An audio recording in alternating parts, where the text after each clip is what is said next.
I have many evidences. Who are you, mister?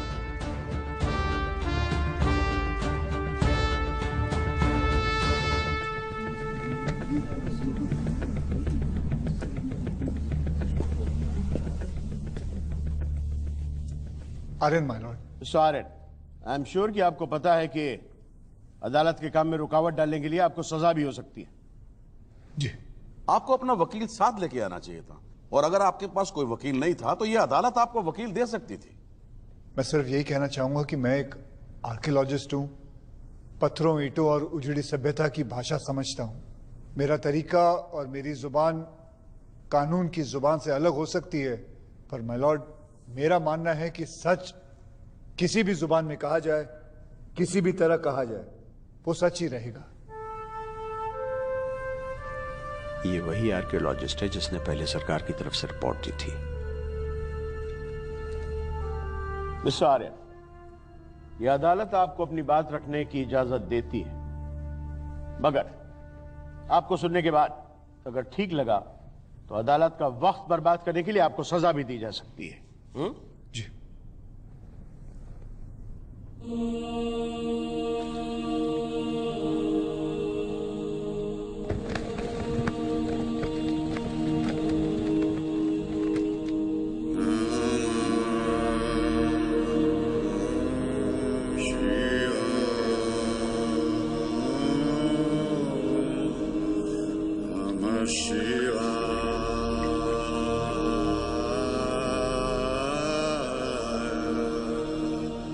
My Lord, मैं archaeologist हूं, evidence में विश्वास रखता हूं।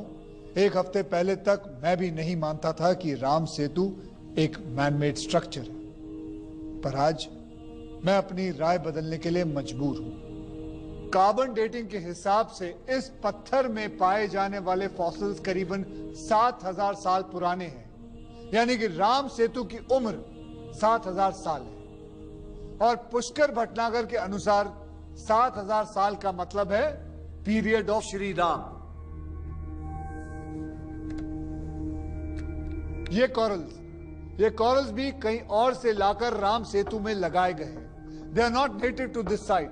अब सवाल यह है कि कौन थे वो लोग जिन्होंने ये कॉरल और पत्थर वहां लगाए और किसके आदेश से? उत्तर है श्री राम। माय लॉर्ड, पुष्कर भटनागर के प्रमाण को अंतिम प्रमाण नहीं माना जा सकता। चलिए, अगर आप कहते हैं तो एक बार मैं श्री राम की जन्मतिथि मान भी लूं, तो ये कैसे साबित होता है कि राम सेतु को बनाने वाले का नाम श्री राम था? मैं सरकार से पूछना चाहता हूं कि आदि कवि वाल्मीकि से लेकर महाकवि तुलसीदास ने सेतु बनाने वाले को किस नाम से पुकारा था? बताइए।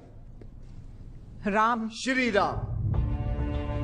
वाल्मीकि से लेकर आज तक पीढ़ी दर पीढ़ी हर हिंदुस्तानी माँ, हर नानी दादी ने अपने बच्चों को यही सिखाया है कि राम सेतु को श्री राम ने बनाया था। भारत में श्री राम का होना समझ में आता है, पर क्यों Nepal, Sri Lanka, Indonesia, Malaysia, Cambodia, Thailand और वियतनाम के कल्चरल कॉन्शियसनेस में भी श्री राम बसे हैं? क्यों बुद्धिज्म, जैनिज्म और सिखिज्म में रामायण है? क्यों गुरु ग्रंथ साहब में श्री राम का नाम बार बार आता है? क्यों? माय लॉर्ड, एक अच्छी कहानी को बार बार कहने सुनने से वो सच्ची नहीं हो जाती। सदियों से ही कहानियां कभी सौदागरों, कभी मुसाफिरों के साथ, कभी इस देश, कभी उस देश तक पहुंचती आई।